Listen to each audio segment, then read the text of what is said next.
صلی علی محمد و آل محمد اللهم صل على محمد و آل محمد وعجل فرج. یہ ہماری خوش بختی ہے، سعادت ہے کہ ہم اس عظیم الشان ہستی امام عصر زمان کی ولادت کے موقع پر یہاں پر جمع ہوئے ہیں۔ اہل بیت علیہ السلام کو اور آپ سب کو ان کی ولادت پر مبارکباد پیش کرتی ہوں۔ اعوذ باللہ من الشیطان اللعین الرجیم، بسم اللہ الرحمن الرحیم۔ رب اشرح لی صدری ویسر لی امری واحلل عقدۃ من لسانی یفقہوا قولی۔ حسبنا اللہ ونعم الوکیل، نعم المولا ونعم النصیر، لا حول ولا قوة الا باللہ العلی العظیم۔ الحمد للہ رب العالمین، الصلاة والسلام وتحیۃ و اکرام ابو القاسم محمد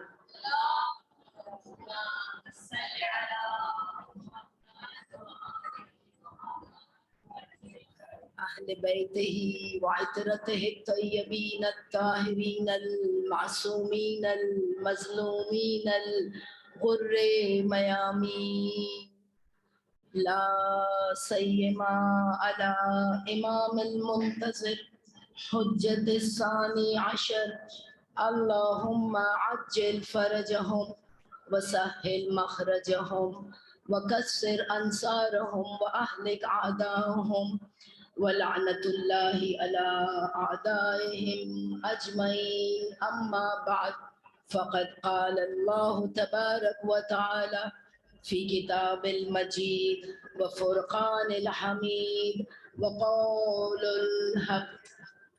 حاضرین محفل، السلام علیکم ورحمۃ اللہ وبرکاتہ۔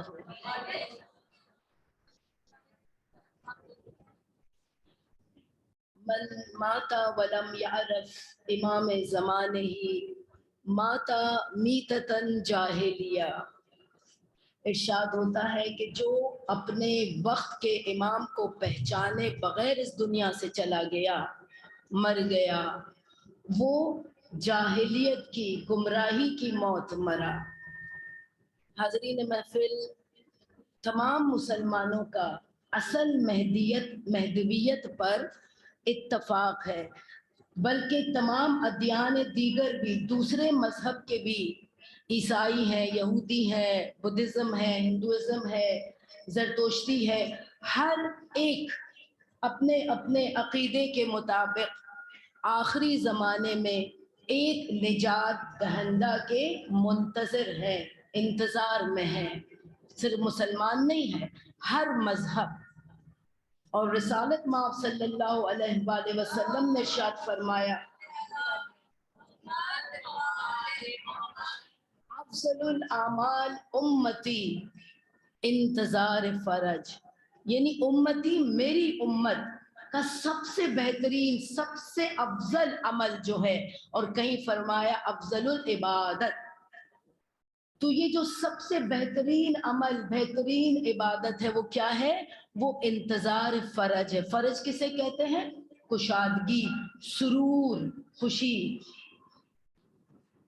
اور پھر رسالت مآب فرماتے ہیں کہ زندگی کا اگر ایک دن بھی باقی رہ جائے گا، خداوند عالم ایک فرد کو پیدا کرے گا، بھیجے گا اس دنیا میں، جو اس دنیا سے ظلم کو ختم کر کے امن و امان قائم کرے گا، اور وہ میرے نسل سے 12واں میرا جانشین ہوگا، میرا ہم نام ہوگا، میری ہم کنیت ہوگا، اور مجھ سے سیرت و صورت میں مشابہت رکھتا ہوگا۔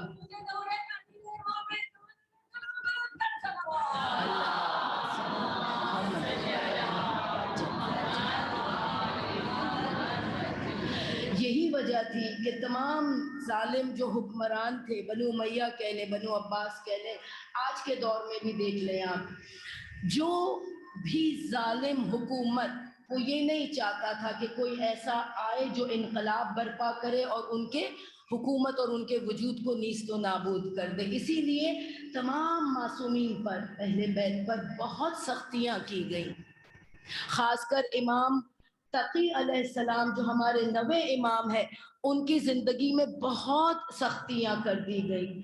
ہمارے 10ویں امام، امام نقی علیہ السلام کو بھی نظر بند رکھا گیا، کیونکہ ان کو معلوم تھا نا کہ یہ 90 ہیں، یہ 10ویں ہیں، یہ 11ویں ہیں۔ یہاں تک کہ امام حسن عسکری علیہ السلام کو فوجی محاصرے میں رکھا گیا تھا۔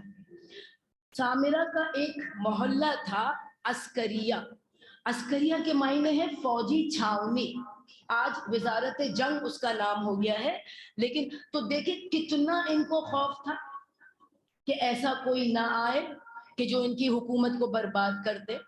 جانتے تھے وہ کیسی حکومت کر رہے ہیں۔ امام حسن علیہ السلام کی صلح کا تو آپ کو پتہ ہے نا کہ صلح میں کیا کیا لکھا تھا، قرآن، شریعت، رسول، قرآن، شریعت، سنت، لیکن اس پر عمل نہیں کیا گیا۔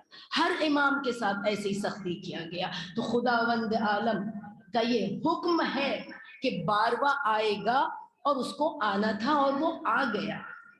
ایک نہ ایک شمع جلائے رکھیے، صبح ہونے کو ہے ماحول بنائے رکھیے، وہ ابھی آئیں گے، آج آئیں گے، آتے ہوں گے انشاءاللہ، اپنی پلکوں کو سرے راہ بچھائے رکھیے۔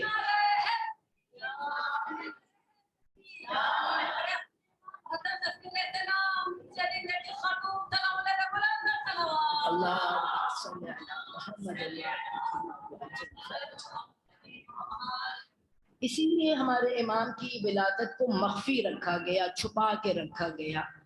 بقیت اللہ خیر لکم ان کنتم مومنین، بقیت اللہ کسے کہتے ہیں؟ باقی ماندہ، محفوظ کردہ۔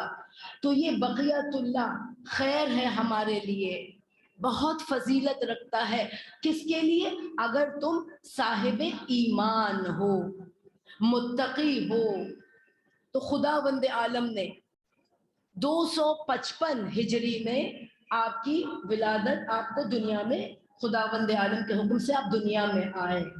دیکھیے 14 شعبان کل گزرا ہے، الحمدللہ سب نے عبادت بھی کی ہوگی۔ پروردگار عالم ہم سب کی عبادتوں کو اپنے بارگاہ میں قبول فرمائے، اور آج جو روزے دار ہیں انشاءاللہ تعالی خدا ان کے روزے کو بھی اپنی بارگاہ میں قبول فرمائے۔ ہم سب کو توفیق دے کہ اس ماہ شعبان معظم کو زیادہ سے زیادہ حاصل کرنے کی کوشش کریں، کیونکہ یہ مہینہ متصل ہے ماہ رمضان المبارک سے، تو ہمیں اس میں تیاری کرنی ہے۔ ابھی بھی وقت نہیں گزرا، ابھی بھی موقع ہے، اپنے آپ کو تیار کریں انشاءاللہ تعالیٰ کہ وہ خداوند عالم ماہ مبارک رمضان میں ہمارا میزبان ہے۔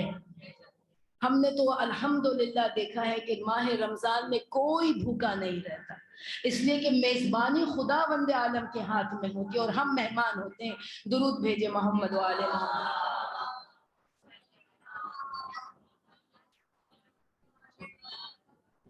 ہمارے 11ویں امام 14 شعبان کو اپنی پھوپھی حکیمہ خاتون کو پیغام بھیجتے ہیں کہ ہمارے گھر سامرہ تشریف لائیے۔ حکیمہ خاتون کون ہے؟ دیکھیں 9ویں امام کی بیٹی، 10ویں امام کی بہن اور 11ویں امام کی پھوپھی، 3 رشتہ، بہت باعظمت بافضیلت خاتون۔ اور یہ تھی نرجس خاتون جو کہ والدہ امام عصر والزمان ہے، ان کی معلمہ تھی، ان کے زیر تعلیم نرجس خاتون تھی۔ نرجس خاتون کا بھی مختصراً تعارف کرتے چلے جاؤں، سب جانتے ہیں الحمدللہ، یہ قیصر روم کی بیٹی تھی۔ دیکھیے کہ تقوی کمالات کہاں تک پہنچاتا ہے انسان کو، اللہ تعالیٰ کہاں تک پہنچاتا ہے۔ یہ قیصر روم کی بیٹی تھی، یعنی یشو بیٹے تھے بادشاہ روم کے، ان کی بیٹی، اور والدہ کی طرف سے یہ حضرت عیسیٰ کے وصی شمعون کی نسل سے تھی، یعنی پیور مسیحی تھی، پیور کرسچن تھی۔ لیکن ایک خوبصورت خواب کے نتیجے میں خداوند عالم نے ان کو مسلمان کیا۔ اب وہ خواب بیان کرنے کا وقت نہیں ہے، لیکن بہرحال ان کا عقد بھی خواب میں ہی ہوا کہ مسلمان بنی، کلمہ پڑھا انہوں نے خواب میں۔ تو آپ دیکھیں کہ اتنا عظیم تقوی، اتنے کمالات کی وجہ سے خداوند عالم نے ان کو ایک امام کی زوجہ بنایا اور ایک امام کی والدہ بنایا۔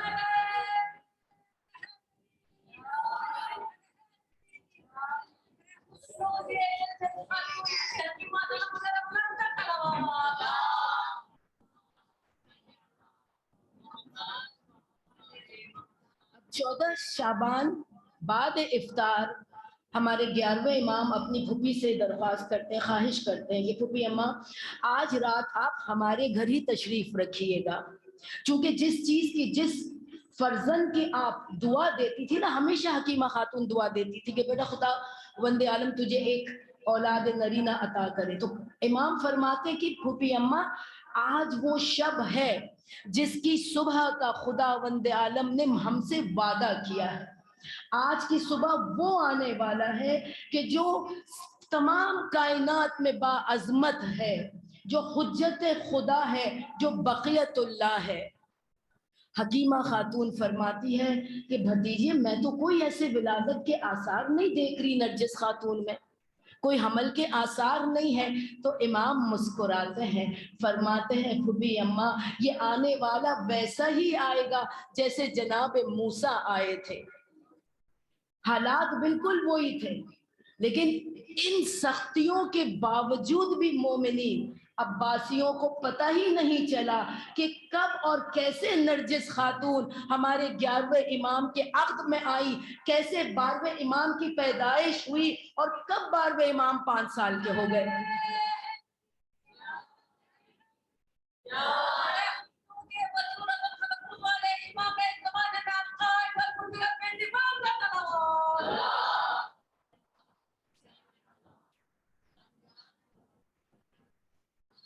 عجل فرجہم، ان کے جو مخفی رہنے کا ہے نا، بعض کہتے ہیں کہ 255 میں یعنی 225 میں جب سے آپ کی پیدائش ہوئی ہے، حقیقت میں آپ غیبت میں ہی رہے ہیں، آپ کے والد نے آپ کو اب دادی کے پاس مدینہ بھیج دیا تھا، اور لوگوں کو نظر نہیں آتے ہیں۔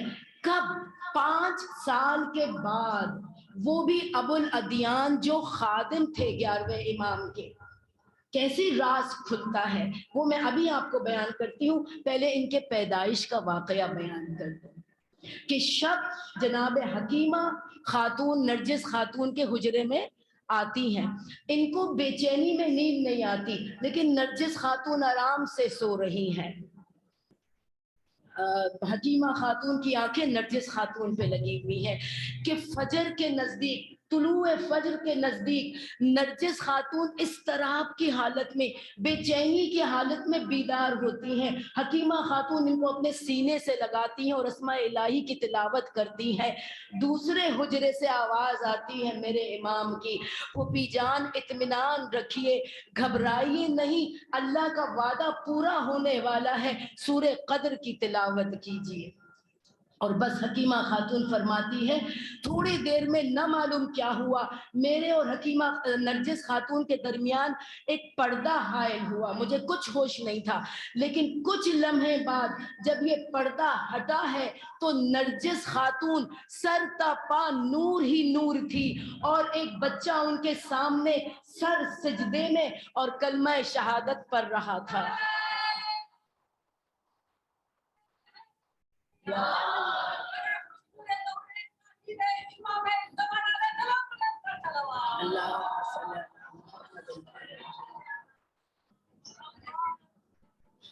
ہاتف غیبی نے صدا دی، جاء الحق وزہق الباطل، حق آ گیا باطل مٹ گیا، ان الباطل وکان زہوقا، بے شک باطل کو مٹنا ہی ہے۔ اور یہ ہم سب جانتے ہیں کہ جو بھی خداوند عالم ارادہ کرتا ہے، کن یعنی وہ زبان سے نہیں کہتا، بس سوچ لیتا ہے کن یعنی ہو جاؤ، فیکن، اور وہ ہو جاتا ہے۔ تو خدا نے اپنی اس کائنات کو کبھی بھی رہبر رہنمائی سے دور نہیں رکھا، انتظام کا کام خداوند عالم نے ہمیشہ کیا۔ جب آدم علیہ السلام کو دنیا میں بھیجا نا، تو کائنات کی مٹی کو جمع کیا، کائنات کی مٹی کو جمع کر کے گوہر کمال نکال کر پیکر آدم کو بنایا، اور جب انتہا میں ہمارے قائم کو بھیجا خداوند عالم نے، تو عرب اور عجم ساری کائنات کے جمال و کمال کو اکٹھا کر کے جوہر خاتم کو پیدا کیا۔ یورثھا من یشاء، خداوند عالم فرماتا ہے میں جسے چاہتا ہوں اس زمین کا وارث بناتا ہوں، من عبادہ، اپنے بندوں میں سے۔ تو مومن و مومنات، ہمیں خداوند عالم سے یہ دعا کرنا ہے کہ خداوند عالم جو ہر معصوم نے، ہر نبی نے ہمیں گواہی دی ہے، منتظر امام کی گواہی ہر معصوم نے دیا ہے، حتیٰ کہ ہماری بیوی فاطمہ الزہرا سلام اللہ علیہا، ان پر ہماری جان قربان،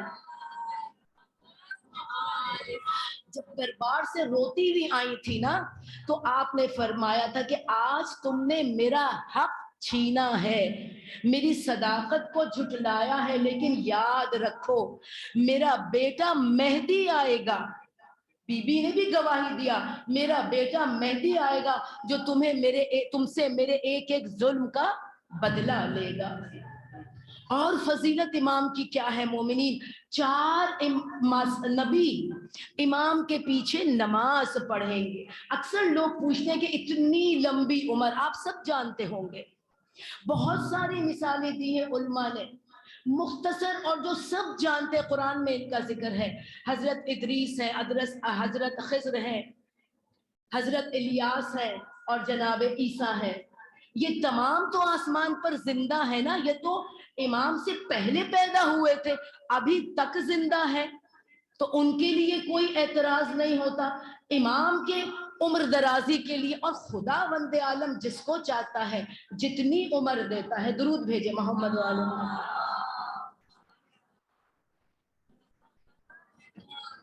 محمد وعجل فرجہم۔ نہج البلاغہ میں ہمارے مولا کائنات علی ابن ابی طالب علیہ السلام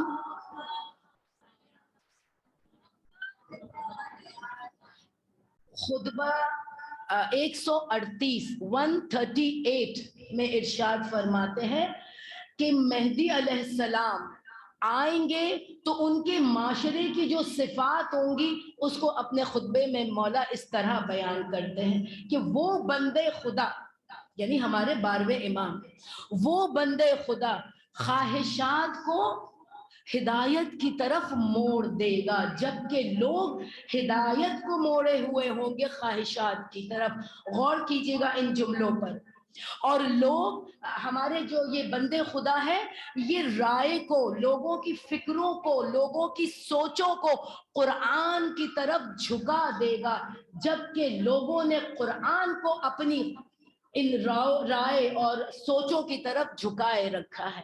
وہ خواب تو آپ کو معلوم ہوگا نا، جب جابر ابن عبداللہ انصاری امام مولا کائنات کے پاس آ کے کہتے ہیں، فرماتے ہیں مولا میں نے ایک خواب دیکھا کہ خوبصورت ریشمی چادر آسمان سے لٹک رہا ہے اور لوگ اس کے پیچھے بھاگ رہے ہیں، لیکن ٹکڑے ٹکڑے اس کے کاٹ رہے ہیں، یعنی پورا کسی کو نہیں چاہیے، کوئی بیچ میں سے کاٹ رہا ہے تو کوئی سائڈ میں سے کاٹ رہا ہے۔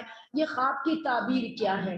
تو مولا فرماتے ہیں جابر، آخری زمانے میں یہ جو آپ ریشمی لباس کپڑا دیکھ رہے ہو نا، یہ دین اسلام ہے، اور یہ جو لوگ آ رہے ہیں یہ اپنی اپنی مرضی کے شریعت کو لے کے چلے جا رہے ہیں۔ اب ہم کیا مثالیں دیں، لوگ کیا کیا شریعتوں کو نبھاتے ہیں. میں بس ایک مختصر آپ کو کہوں گی کہ آج کل بہت مشہور ہو گیا ہے کہ ہم بہو جو ہے ہم گھر کا کام کیوں کریں, شریعت میں تو نہیں ہے. ٹھیک ہے نا. اب شریعت میں حجاب بھی ہے, شریعت میں نماز بھی ہے. یہ شریعت واقعی نہیں کہتی ہے کہ آپ پراٹھا بنا کے دیں, آملیٹ بنا کے دیں اپنے ساس کو, لیکن اگر آپ نے کیا تو کیا کیا, سنت جناب فاطمہ الزہرا پر عمل کیا آپ نے.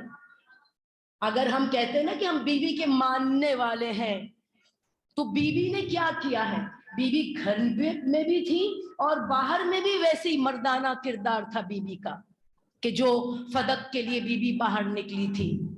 بہرحال کہنے کا مقصد یہی تھا, اور بھی بہت چیزیں ہیں. خلاصہ یہ کہوں گی کہ آج اپنی اپنی رائے کی, اپنے اپنے مقصد کا ہم نے دین شریعت چن لیا ہوا ہے. تو مومنین یاد رکھیے, وہ گناہ جو خاموشی میں کیا جاتا ہے بدترین گناہ ہے. کیوں؟ اس لیے کہ قاضی بھی خدا ہے, گواہ بھی خدا ہے, اور وہ نیکی جو ہم مجمع میں کرتے ہیں وہ بھی گناہ ہو سکتا ہے. کیوں؟ اگر اس میں ریاکاری ہو. یہ دونوں جگہ پر سوچ لیجئے گا کہ ہمارا قاضی, ہمارا جج اور ہمارا وٹنس کون ہے؟ ایک ہی خدا ہے. چاہے آپ چھپ کے کوئی ہم کام کریں, چاہے ہم دکھا کے ریاکاری میں کام کریں, دیکھنے والا وہ ذات ہے, اور ثواب یا جزا یا سزا دینے والا پروردگار عالم ہے. اور یہ بھی مولا کائنات نے اپنے خطبہ نمبر 148 میں ارشاد فرمایا, العجل العجل, جو ہم کہتے ہیں نا سرعت, جلدی جلدی, تو کہا جلدی نہ کرو, جلدی کی دعا نہ مانگو, کرائیٹیریا کو ڈھونڈو. اس فرعون کو, اس زمانے کے 3000 سال پہلے کے فرعون پر ہم لعنت بھیجتے ہیں نا, نمرود پر, شداد پر ہم لعنت بھیجتے ہیں. مولا فرماتے اپنے زمانے کے نمرود کو ڈھونڈو, اپنے زمانے کے فرعون کو ڈھونڈو, اور اپنی اپنی استطاعت کے مطابق کام کرو, میرے لیے راہ ہموار کرو. مولا کا یہ عدل ہی نہیں ہے, خداوند عالم کا یہ عدل ہی نہیں ہے کہ وہ ہر ایک کو ایک ہی چکی میں پیسے. یعنی خدا کہتا ہے کہ جو علماء ہے وہ تفسیر قرآن اور علوم اہل بیت کے ذریعے دنیا سے جہالت کو نکالے, شک و شبہات کو نکالے, فتنوں کو نکالے, اور جو ہمارے جنگجو جانباز ہیں وہ آئیں, علی کا نعرہ لیتے ہوئے میدان میں آئیں, اپنی جان نثار کریں.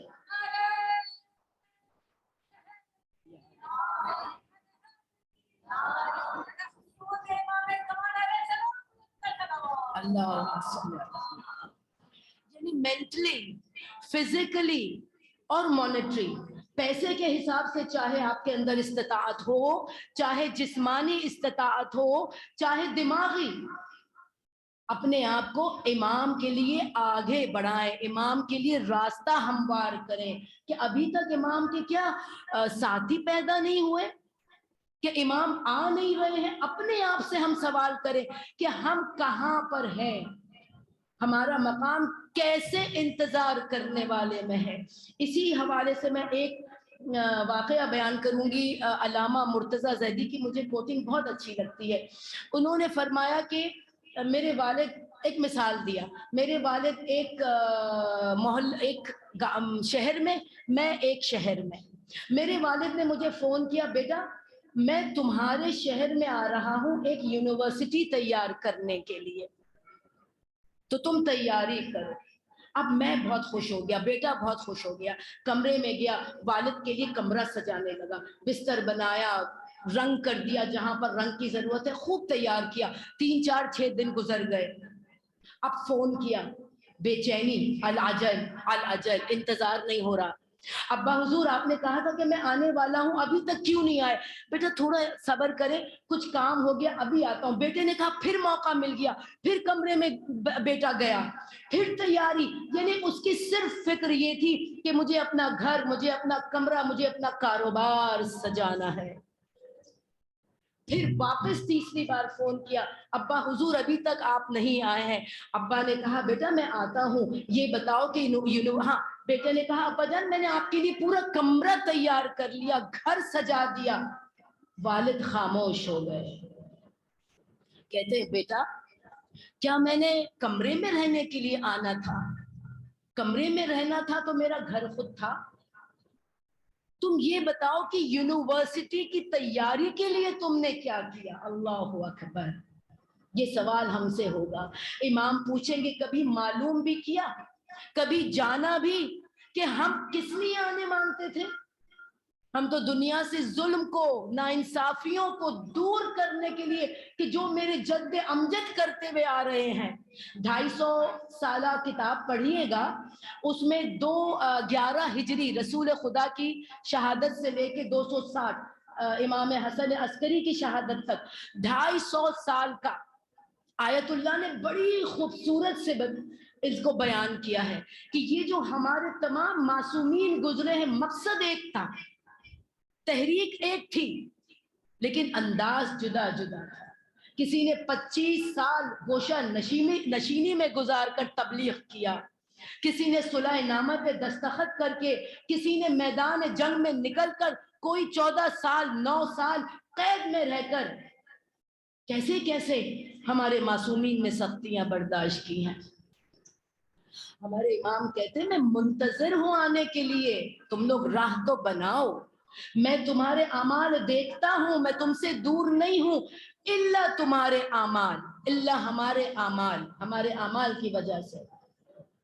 اور کیا معلوم انشاءاللہ ہمارے مولا یہاں پر بھی تشریف رکھتے ہوں گے۔ امام ہر جگہ موجود ہے۔ بس اس واقعے کے ساتھ اپنی تقریر کو اختتام کروں گی کہ مرحوم حاجی علی بغدادی بغداد سے کاظمین، خمس، زکوٰۃ وغیرہ خطوط لے کے جایا کرتے تھے۔ راستے میں، اور اس وقت کا تو حالات تھا نہیں کہ ہم یہاں پلین میں یا ٹرین میں بیٹھے اور 6 گھنٹوں میں یا 1 گھنٹے میں ہم پہنچ گئے، نہیں، بہت طویل راستہ طے کرنا پڑتا تھا۔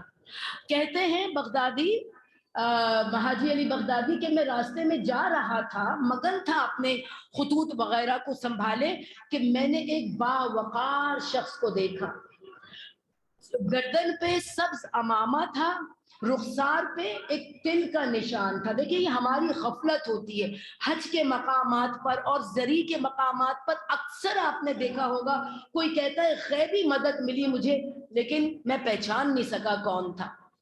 میرے اپنے ساتھ حج کے مقام پر ایسا ہو چکا ہے، اب داستان بولنے کی بات نہیں ہے، لیکن جب انسان کو ہوش آتا ہے نا تو آدمی کہتا ہے یہ کون تھا؟ شاید امام زمانہ تھے۔ تو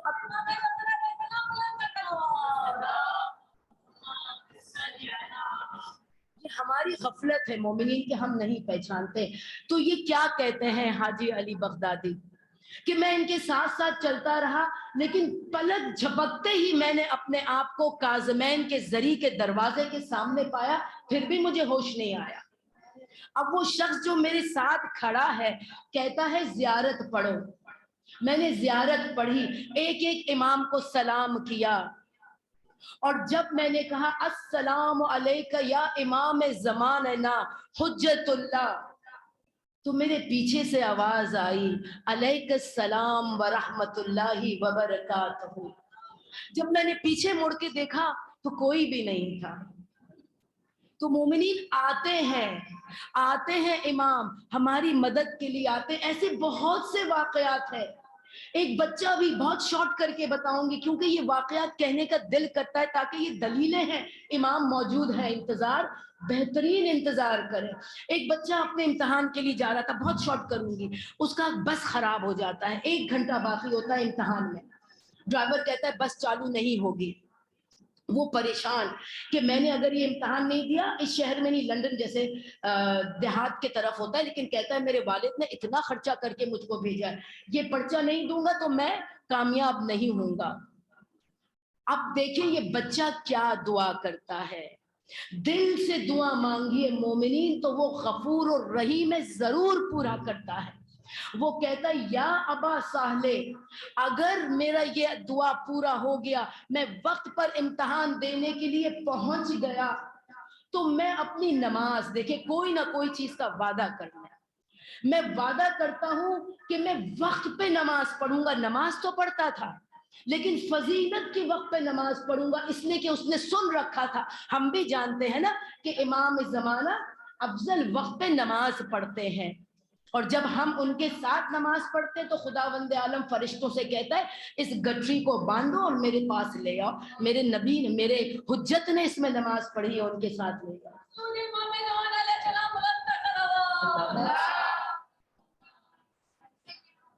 اس خلاصہ کہ احمد واجل فرجہم، کہ وہ کہتا ہے کہ میں وقت پہ نماز پڑھوں گا. کہتے ہیں تھوڑی دیر نہ گزری تھی کہ ایک خوبصورت نوجوان آیا اور وہ بس کے اسٹیئرنگ کے پیچھے بیٹھ کر اس نے کچھ ہلانا شروع کیا. بس ہلانا تھا، یہ علماء نے بیان کیا ہے، ہماری گڑی ہوئی داستانیں نہیں ہیں مومنین. کہتے وہ انہوں نے بس چابی کا ہلانا تھا کہ بس شروع ہو گئی، چالو ہو گئی. تمام لوگ غور در غور بس میں جانے لگے. کہنے لگا میں بھی جیسے میں نے قدم رکھا بس میں بیٹھنے کے لیے، میرے پیچھے ایک ہاتھ آیا، دیکھو بیٹا جس چیز کا ہم سے وعدہ کیا ہے اس کو ضرور نبھانا. اسی طرح وہ بچے نے پیچھے منہ کیا اور کوئی نظر نہیں آیا.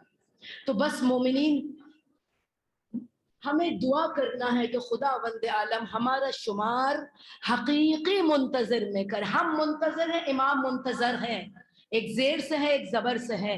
ہم امام کی آمد کے منتظر ہیں، امام خود آنے کے منتظر ہیں.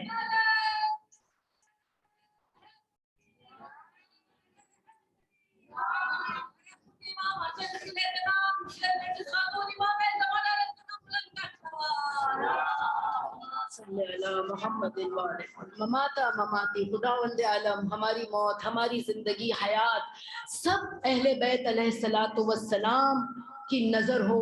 جیسے انہوں نے اپنی زندگی گزارا ہے انشاءاللہ ہمیں بھی ویسی زندگی گزارنے کی توفیق عطا فرما. جیسے ان کو شہادتیں ملی خداوند عالم ہم کو بھی اپنے حقیقی منتظر امام کے آمد میں ان کے ساتھ جنگ لڑتے ہوئے شہادت نصیب فرما. اور ہمیں توفیق دے کہ جتنی ہمارے اندر استطاعت قوت ہے ہم اس کے مطابق امام کے لیے کام کریں. الہی آمین. خداوند عالم ہمارے دلوں کو امام کی یاد سے منور فرما، ان کے دل کو ہم سے راضی و خوشنود فرما. الہی آمین. ہماری زندگی اور ہماری آخرت کی تمام رہنمائی اور شفاعت امام علیہ الصلوۃ والسلام کریں انشاءاللہ تعالی. یہ اللہ تعالیٰ کا لطف و کرم ہے کہ اس نے ہمیں محبت اور تعلیمات اہل بیت سے، جیسے میں نے کہا، ہمیں نوازا ہے. خداوند عالم تا حیات ہمیں اور ہماری نسلوں کو امام کا بہترین تابعدار بنا. جس نے التماس دعا کے لیے کہا ہے، الخصوص ایک مریض محسن ابن عباس اور محمد رضا ابن عبداللہ، دیگر تمام مومن و مومنات حاضرین محفل میں بھی جو بیمار ہیں، جو غائب بھی ہیں، جو بھی خداوند عالم ان کو شفائے کامل و عاجل عطا فرما. جو لا اولاد ہے پروردگار ان کو اولاد دے کر ان کے گھروں کو شاد و آباد کر دے، اور جن کے اولاد ہیں ان کے اولادوں کو جان و مال و عزت و آبرو کی حفاظت فرما. اپنے آخری حجت امام زمانہ عجل اللہ تعالی فرج شریف کے ظہور میں تعجیل فرما. ہمیں ان کے ساتھیوں میں، لشکر والوں میں، مونس و مددگار میں شامل فرما. ربنا تقبل منا انك انت السميع العليم. ان الله وملائكته يصلون على النبي يا ايها الذين امنوا صلوا عليه وسلموا تسليما. اللهم صل على محمد وآل محمد وعجل فرجہ.